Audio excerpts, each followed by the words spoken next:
আসসালামু আলাইকুম। ওয়ালাইকুম সালাম। ভালো আছেন আপনি? আলহামদুলিল্লাহ ভালো আছি। আচ্ছা, আপনি তো কান পরিষ্কার করেন, আপনি কত বছর ধরে করেন? আমি কান পরিষ্কার করে এখানে আপনার ঢাকা করতাম 13 বছর, আর এখানে হইলো 1 বছর, 14 বছর। আচ্ছা, আপনার পরিষ্কার কি ভালো হয়? মানুষের কইরা তো আলহামদুলিল্লাহ ভালোই বলতাছে।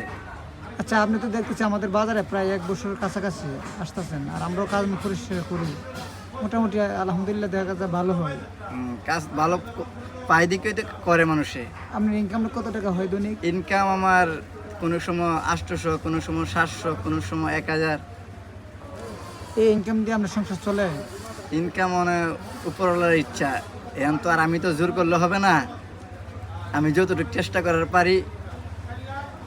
আচ্ছা, আপনার এই এই যে ইনকামটা দিয়ে কি আপনার সংসার চলে? ইনকাম আলহামদুলিল্লাহ ভালোই চলে। আপনার ছেলে মেয়ে কয়জন? আমার 2 ছেলে, এক ছেলের নাম হলো ইব্রাহিম, আর ছোট ছেলের নাম হলো নূর মোহাম্মদ। মাশাআল্লাহ। আচ্ছা, আপনার মা বাবা আছে? আমার মা বাবা বেঁচে আছে। মা বাবা আছে। আচ্ছা আচ্ছা, আপনাদের এই যে কাজ করেন 1 বছর ধরে না? হ্যাঁ, আর সরাইল আমি এখানে দিন তারিখ দেওয়া আছে। দিন তারিখ বলতে আমি ওরাইল করি, চুনটা করি, সরাইল করি, কালীগঞ্জ করি। আমাদের ওরাল কি আপনি সপ্তাহে 2 বার আসেন বাজার বারে? বৃহস্পতিবার আর রবিবার ওরাইল আসেন? আমি বৃহস্পতিবার আহি আর রবিবার আহি। আর চুনটা হইল শুক্রবার আর হইল গিয়া সোমবার। আর মঙ্গলবার হইল সরাইল, শনিবার হইল সরাইল, বুধবার হইল কালীগঞ্জ। আচ্ছা ভাইজান, অসংখ্য ধন্যবাদ।